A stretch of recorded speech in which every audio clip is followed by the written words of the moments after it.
And yes, Rafe, just to fill our viewers and our listeners in, there is some new announcements, I suppose, a bit of new information about the Queen's funeral, what we're expecting, and certainly her final resting place.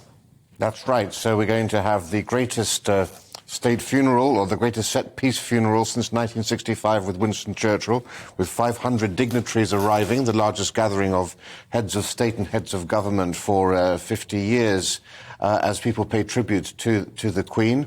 We're going to be seeing a huge number of clergy coming from the Church of Scotland, from the Church of England, also the Catholic Church taking part in this service, which will also see royalty coming from Spain, from Greece, from Denmark, and all over as well. And then after this service, of about 1 hour that will take place on Monday from 11 a.m. to 12 p.m, there'll be a procession of the Queen's coffin from Westminster Abbey to Wellington Arch, which essentially is Hyde Park Corner, which will be led by the Mounties, the Royal Canadian Mounted Police, which have had a very strong and special relationship with the Queen, just symbolising her international reach as Queen of Canada. She was the honorary commissioner of the Mounties.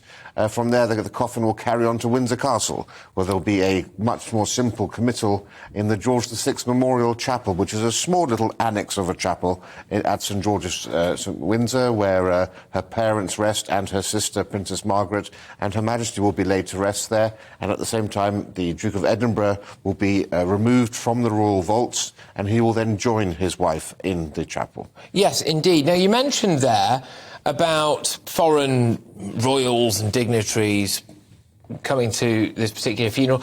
I imagine that in itself provides its own diplomatic issues. I mean, not as if there wasn't enough going on. You've also got to balance various diplomatic problems amongst other members of other royal families and things like that. It could be quite tricky, couldn't it? Well, state funerals are actually one of those occasions where diplomacy does take place, where people actually engage in international affairs. So whilst, you know, for the British nation it's a chance to mourn Her Majesty, and it is for those dignitaries, it's also actually, it provides a useful occasion for heads of state to have an informal conversation. There was a famous episode of Yes, Prime Minister, the BBC comedy with Nigel Hawthorne and Paul Eddington, where there was a state funeral, and you had the quandaries as to whether you sit the Israelis next to the Iranians and the Iraqis. Well, probably not. If you do it or maybe, if you do it alphabetically, I mean, in the alphabet, that was one of the funny jokes there. That's not actually how it happens, but it does provide all sorts of quandaries, and of course also there are issues of how do you transport them. Now, for royal events in Europe for the last 20-odd years,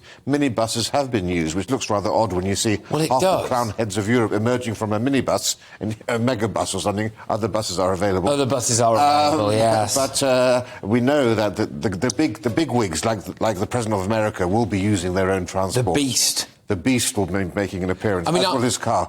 Yes.